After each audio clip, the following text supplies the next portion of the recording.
హుజురాబాద్ తహసీల్దార్ కార్యాలయంలో గణతంత్ర వేడుకలు. హుజురాబాద్ పట్టణంలోని తహసీల్దార్ కార్యాలయం ముందు గణతంత్ర వేడుకల సందర్భంగా తహసీల్దార్ విజయ్ కుమార్ జాతీయ జెండాను ఆవిష్కరించారు. ఈ సందర్భంగా విద్యార్థులకు బుక్కులు, పెన్నులను తహసీల్దార్ విజయ్ కుమార్ పంపిణీ చేశారు. Revenue RI Shekhar, Ranjith Reddy revenue సిబ్బందికి స్వీట్లు అందజేశారు.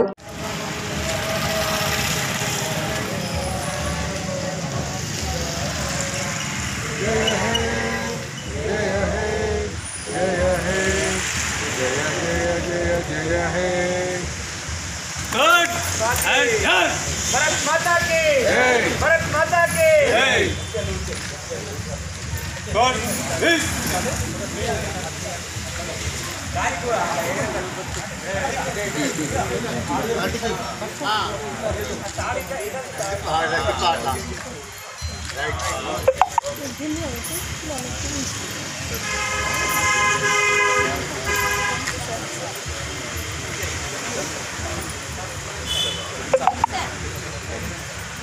समाना है ना